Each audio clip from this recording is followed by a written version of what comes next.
Shut up and sit down.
And sit down.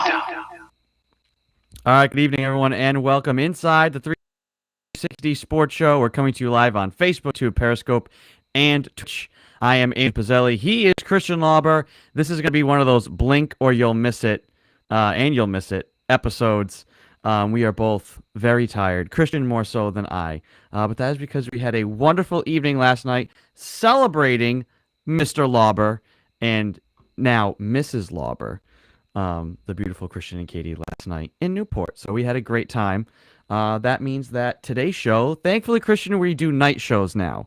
Our new time here, Monday night, definitely favors the day after show. So I'll just start first though, but with how are you feeling? How are we doing now tonight? Being that it is nighttime now, it's better, but I'm still not a real human being yet. So it's going to be next week where, I'm refreshed. Yes. We'll have more energy next week. And Colin in the comment section says, congratulations again to Christian. So thank you, Colin. As we move along here, we're going to try and run through just a couple of the big topics from the past week in sports.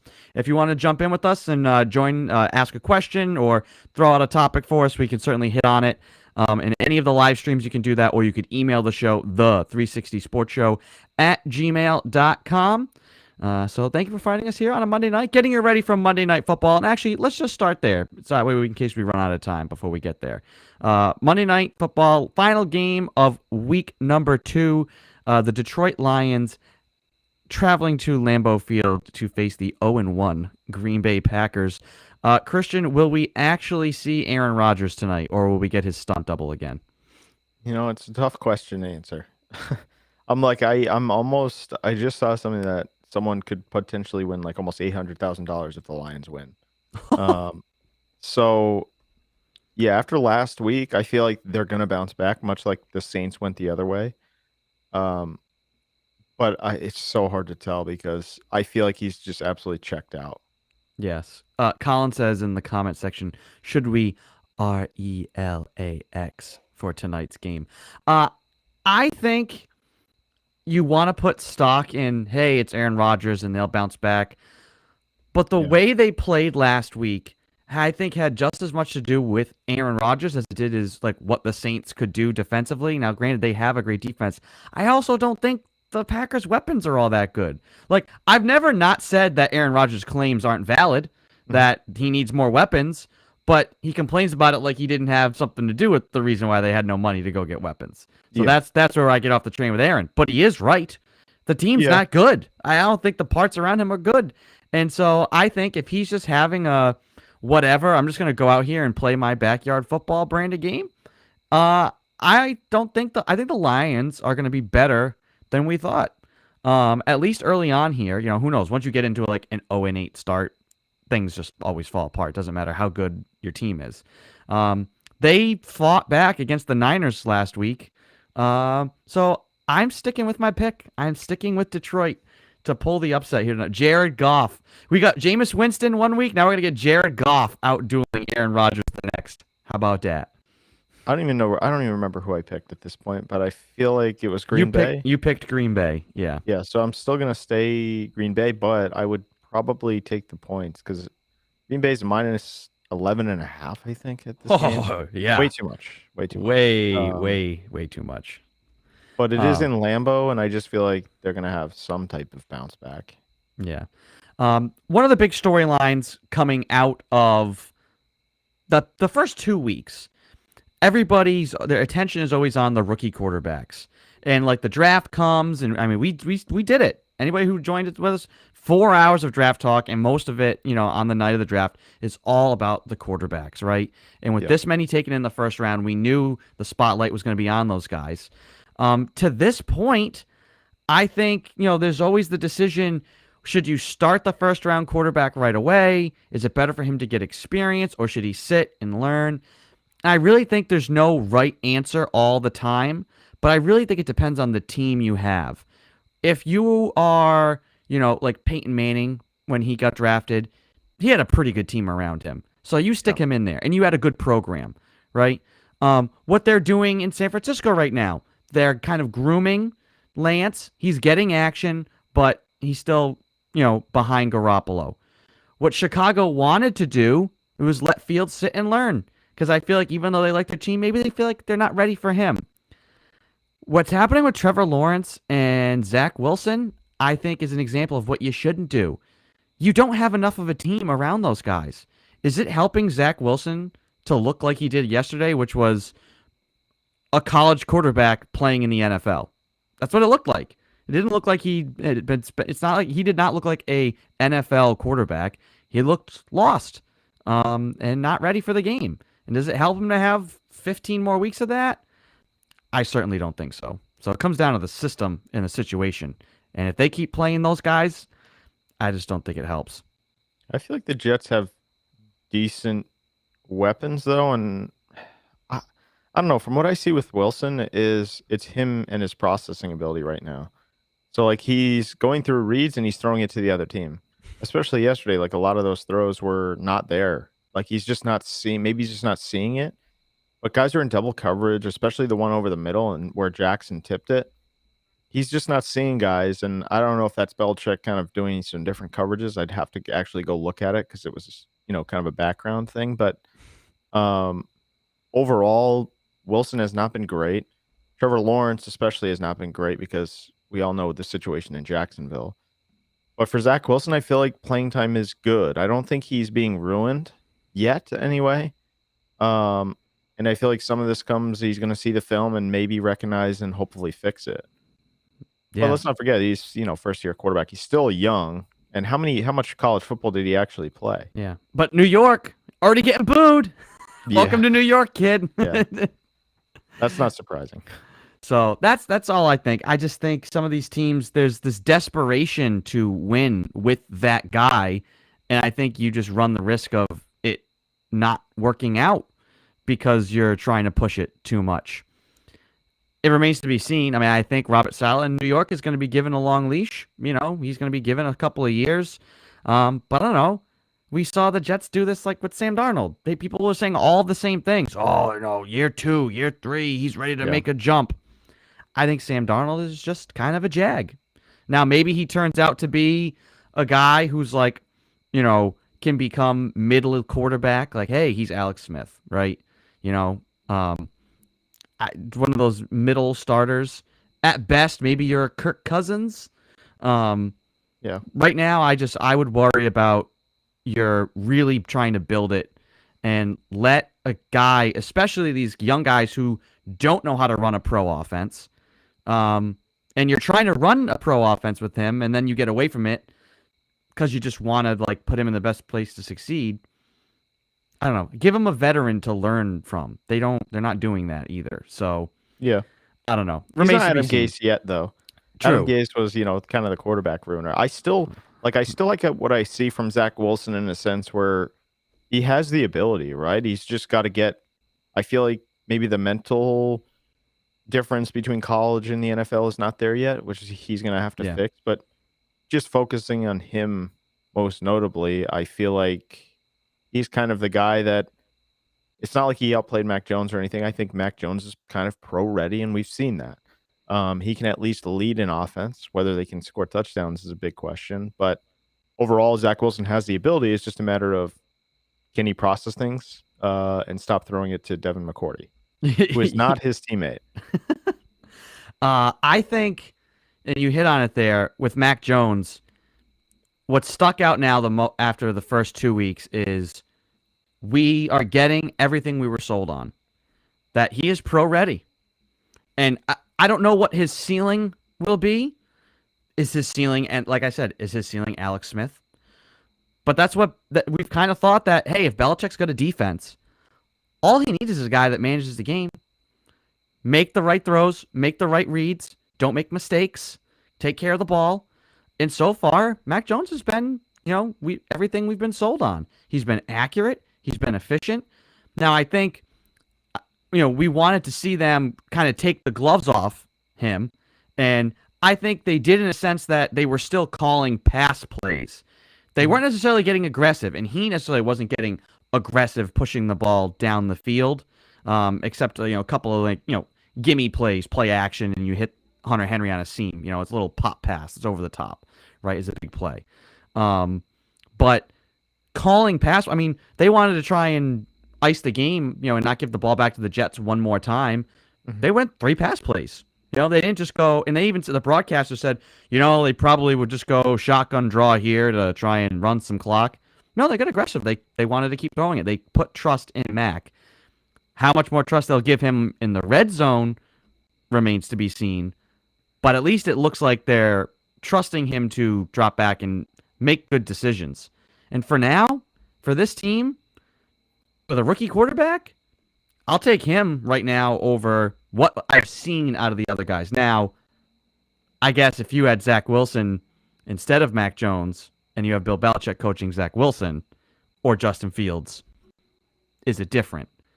Or is Mac Jones, because he's Alabama, pro offense and all that stuff, he was just more ready to jump into this system? What do you think? Here's how it's different. Those guys wouldn't be playing this year if it was Belichick, their coach.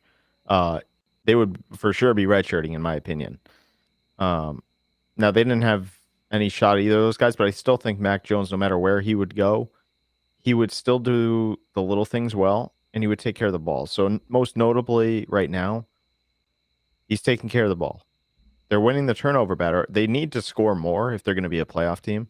I know it's like, they won 25-6, but he had 4 picks and pretty good field position on a bunch of those. So not getting into the end zone is a little bit of a worry so far, especially when you consider Miami. They had some chances in the red zone again.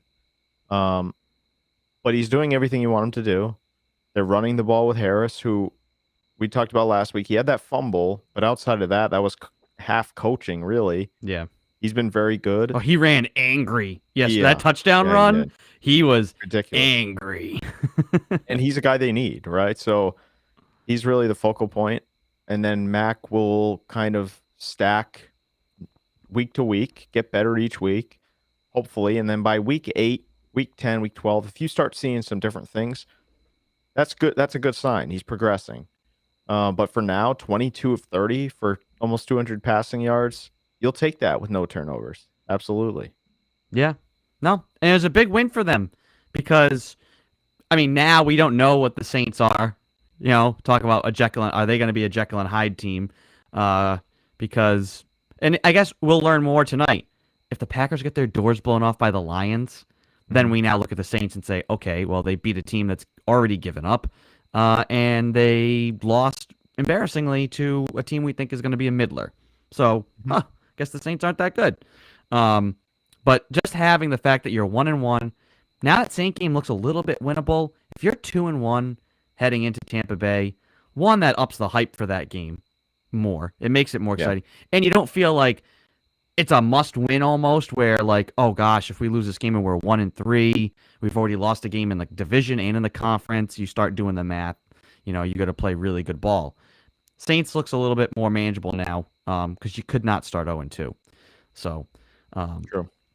We'll have plenty of time for some more in-depth game analysis as the season goes on. But as promised, this is good, the lightning round here tonight. So we're going to move on. Last week's Monday night game was Ravens-Raiders, and a game that ended kind of crazily because you're in overtime. The Raiders turn it in the red zone. You think the Ravens are going to go win it. Then they get strip sacked. You think, oh, well, now it's the Raiders have another chance to win it, and they're like in field goal range, and they're like, well, just run the kicker out, okay? And then they don't have it organized, and they take a delay a game. It's like, how embarrassing! How embarrassing that is a coaching decision. And then, okay, well, I guess we're gonna put the offense back out there. And if you're Baltimore, I would be thinking, why even do anything aggressive here? These guys clearly seem not on the same page whatsoever.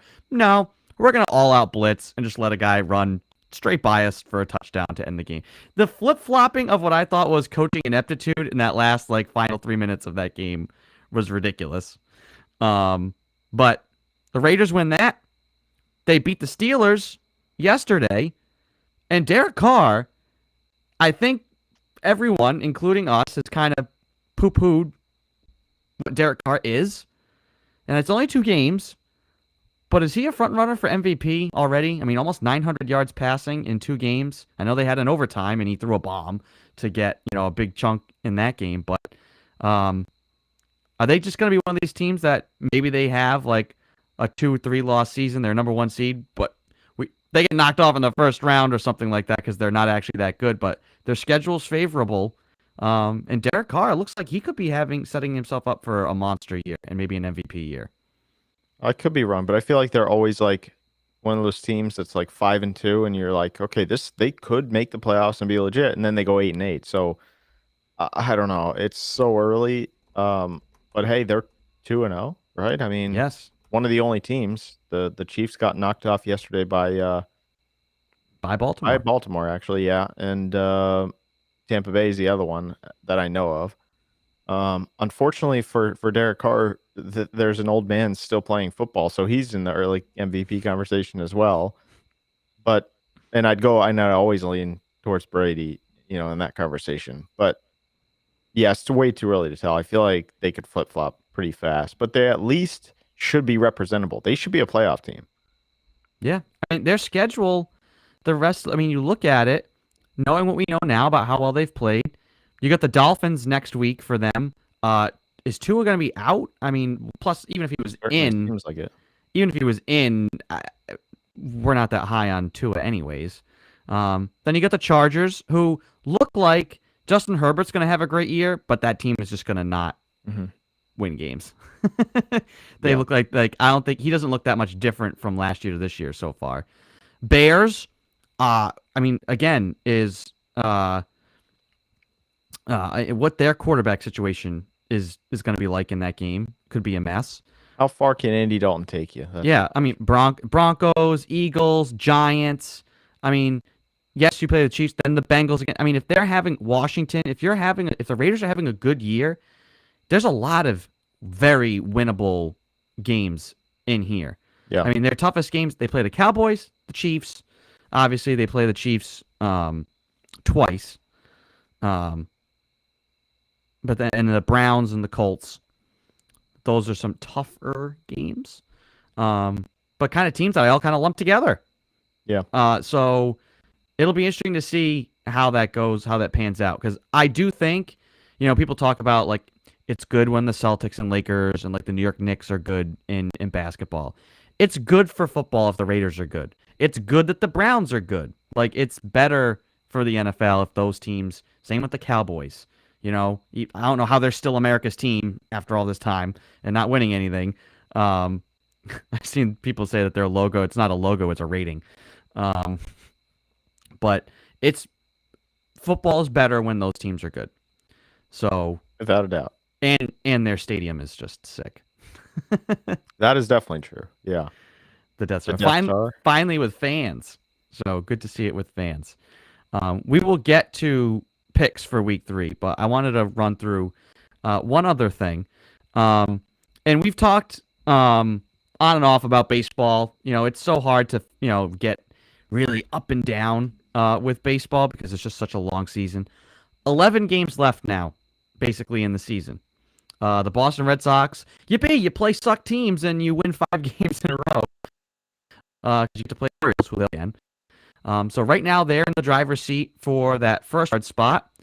The Blue Jays are right on their heels, back by a game.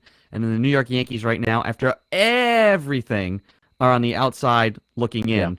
But you've got probably three teams in the AL East are going to make it. You'd expect now the Red Sox to make it because of who they have left on their schedule.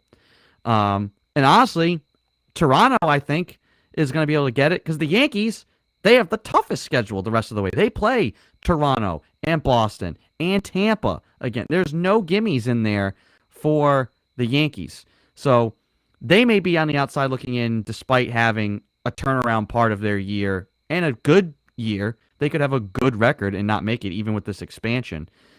Is the AL East after everything? We've just been so down on some of these teams, but if you have four teams that are basically in the mix for the playoffs, is it the best division in baseball? And maybe we have to kind of look back and say, well, the Red Sox have lost some games and they may not get to 90-something wins like they were headed towards. But to win 89, 90 games in this division, honestly, are they now better than we thought? We keep going, they're the Jekyll and Hyde. We don't know now. But down the stretch, it's impressive, I think. Yeah, it is, and I think the division they have 4 80-game winners now, with Toronto kind of catching fire here late in the season, and the Yankees went the other way, but they're still in the 80s as well. So you go by numbers, sure, they're one of the best divisions in baseball. Now that comes down to strength of schedule and stuff, but if you really look at those four teams, Tampa, Yankees, Red Sox, and Blue Jays, yes, based on numbers, based on winning percentages, they have four of the best teams, making them a pretty good division, which we did not think initially. Now, Baltimore kind of ruins the whole thing because they suck so bad.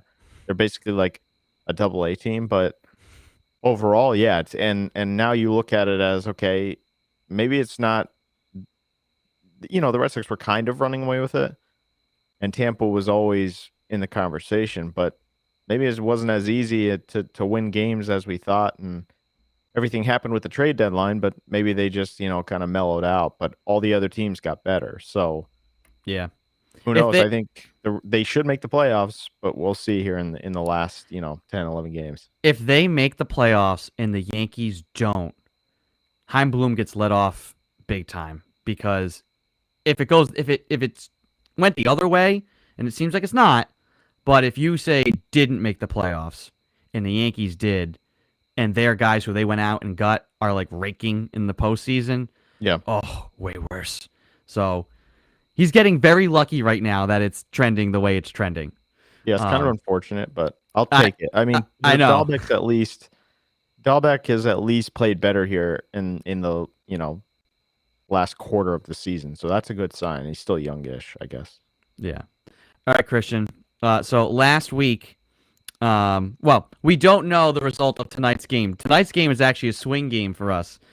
Currently, it's 10-9 right now in favor of me from picks from last week. So if Green Bay does hold serve at home like people would expect them to, then we will have broken even on the week. But if Detroit pulls the upset, I'll have a 2-point lead on you, and we'll see how long it can take for me to start taking the Jets. Whittle that away. So with that being said, let's get into picks for week 3 in the NFL. And if you want to go ahead and pull them up, we can run through them. All right, Thursday night, Carolina at Houston. Ooh, man. Did I see that Tyrod Taylor got hurt again? Yes. Guy can't catch a break.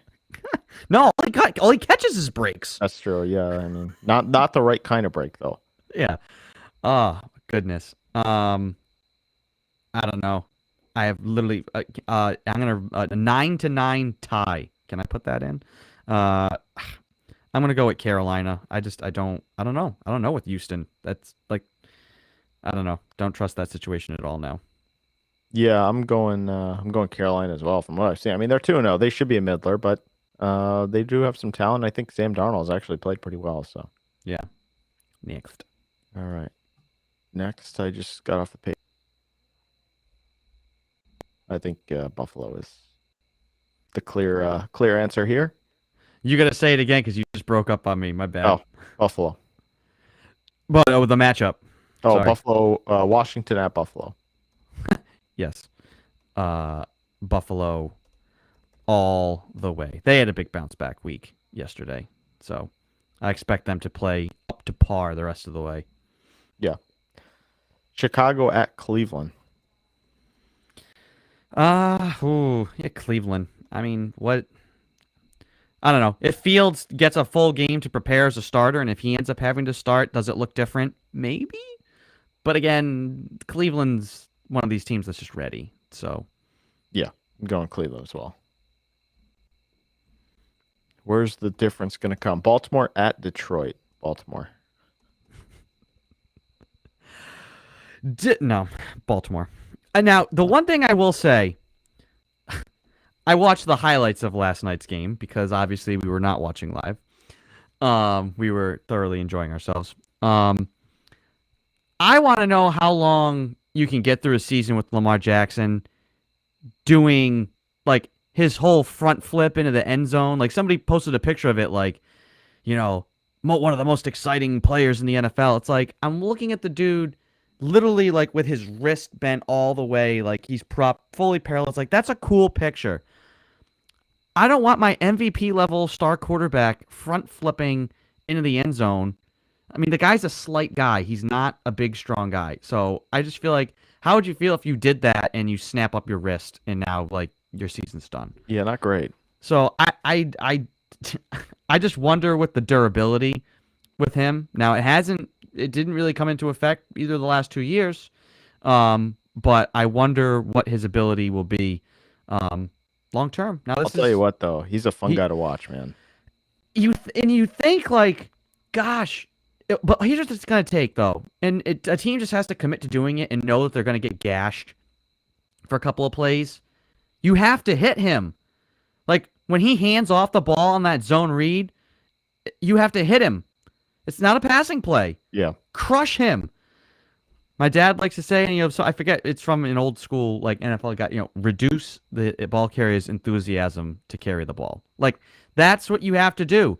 When teams run option, guess what? There's a guy who's responsible for the quarterback. And you know what you do? You plant him in the ground. It's easier said than done with that guy, though. Like, It is. He's not I a know. big guy. He's not going to break your tackle, but he'll make you miss in 800 different ways. So. I know, but it'll just take a team committing to that. Because if not, I just feel like, the Patriots have played that like we sit back and they kind of mine the gaps. That guy's just too fast. You just can't give him time to run around. Well, the problem is Jerome Bentley's mining the wrong gap. That's if you're talking about the Patriots, but yeah. That's true. I gotta say, he looks, he made some plays yesterday. Yes, he did, yeah. He looks slimmer. Now, I think it's because he's wearing number 8. I think that number 8 jersey just very slimming. Slims him down. Single digit number. Anyway, moving on. Baltimore, Detroit, we're both taking Baltimore. Indianapolis at Tennessee. Yikes. I'm going to take Tennessee. Indy is not as good as I was expecting them to be, and Tennessee, talk about a huge win. Victimized by the idiotic taunting rule. That's a rant for next week because we know it's not going away. But Tennessee, finding a way to win in Seattle, Tennessee. Yep, agreed. I have not liked what I've seen from Indianapolis yet, so. Nope. Tennessee all the way. Los Angeles Chargers at Chiefs. KC. Yeah. I'm not gonna pick the Chargers because they just look like they're another 4-12 team or 5-12 team that Justin Herbert's gonna have a great year. And they're not gonna win. Yeah, they're a 7-10 whatever team. They're not beating Kansas City in Kansas City though, so no. Chiefs. New Orleans at New England. I'm going to let you go first on this one, Christian. I'm going to take the Patriots. Why? I still think Jameis Winston is... He did it against a Packers team that literally just did not give two craps if they won or lost. And then he threw 2 picks yesterday. Desperation. They lost to Carolina. I think their defense will cause some issues. I'm not there with Jameis Winston yet. I cannot see him coming in here and running over this defense like they did in week 1. I just can't see it. Yeah. I for all those same points, and also that, like, we make a big deal out of Zach Wilson and, hey, you need a veteran. Well, here comes a veteran that is going to be very happy to throw the ball to the other team. Yeah. So see if some of those tendencies get broken. I do think New Orleans defense is going to be able to cause a lot of trouble, but I mean the Patriots are built for that. They're going to lean on the running game, the controlled passing game. If Mac Jones doesn't have to do anything special to win them the game, the Patriots should be able to win this game. Just kind of now what we see out of New Orleans. And we'll know more after tonight. After this Detroit Green Bay game, we'll be able to really look at New Orleans win in Week 1 and kind of be able to grade that even better. So Yeah. I'm going to take the Patriots, and just because I want to set up the better storyline and matchup for Week 4, which we'll have plenty of time to dissect when it comes. But well, that's a loss, but we'll get there. Atlanta at New York Giants. Oh man, the battle of somebody's finally going to get a win. Man, Sucky and suckier. terrible, awful game. I don't know. I mean, I liked Atlanta's fight, and I'm going to take Atlanta. Want to know why? Because how often are you going to have like back-to-back plays where passes get deflected and picked off by the same corner who scores a touchdown? Like, the Falcons were making a comeback in that game, and like a couple of crazy bounces go against them, and they end up losing by 20-something points. So they're not playing Tom Brady this week. Daniel Jones definitely not on the same level. Giants go 0-3, and the hot seat is cranked up a couple of notches on Joe Judge. Yeah, I just refuse to break lockstep on a New York football team. I can't do it. So I'm going to take Atlanta as well. The analysis is good. The excitement over the picks, not so much. Lockstep so far. Cincy at Pittsburgh. Cincinnati. Gross. Pittsburgh because they're at home, but I really don't feel good about it. This is one of those things. Game. This will tell me a lot about Cincy and the direction they're heading. But I'm not prepared to pick them yet on the road in Pittsburgh. I really don't like it though. Yeah, same reason, but I'm a little bit more higher on the Steelers. I think they had a bad week this week, but at home, Cincy's just not there yet. I mean, they have a good quarterback, young quarterback. They're just not ready yet. All right, on we go. Cardinals at Jacksonville. Oh, good Lord. We should, at this point, we should just start betting these with the spread. What is the spread on this game? Jeez, it's gotta be bad. I'm gonna guess like 18. I don't even see a number. Let's see, minus 7.5 for Arizona right now. Wow, that's a good number. Arizona's rolling. Yeah. Now that's an example of a team that played their rookie quarterback back when, but they really designed the system exactly for him, and they really worked with him to make it work. And now he's flourishing even more. But he initially struggled a little bit, and then obviously Kyler Murray could be an MVP candidate as well. Down the line here. I am not going to pick against them until something drastic happens otherwise, or they're playing the Buccaneers. Yeah. So Arizona. Yep, Arizona. And then another kind of easy one, Jets at Denver. Well, easy for me. I'm going Denver, but let's see. You break lockstep again on the Jets? No, not after that.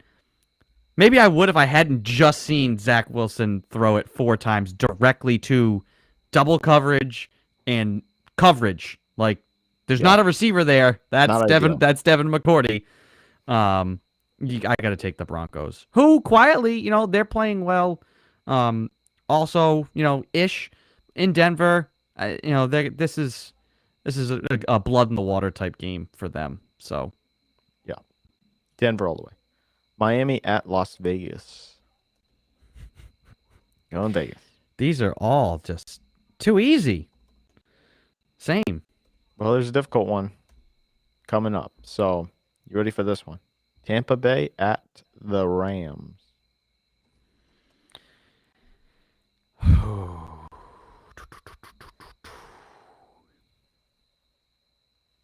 Guess what?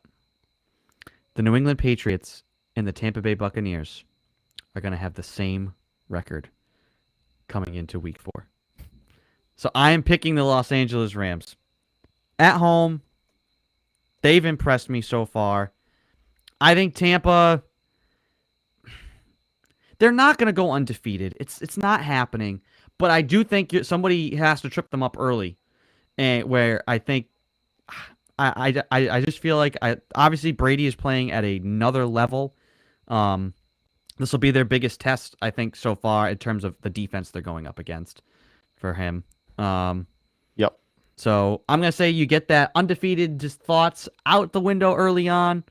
So I'm gonna take the Rams only because I wouldn't be able to stomach. This is easy to pick against the Bucks. That's basically the way I'm framing it. Yeah, I'm gonna take the Bucks. I don't love it though. This is really the first week where you can say that they have the defense to kind of stop Brady and that Tampa offense. But they also have the quarterback and the offense to put up points as well. So it's the front. They're gonna. I mean, you can't. Brady can still do. I mean, Belichick this week said offered that Brady could play till 50.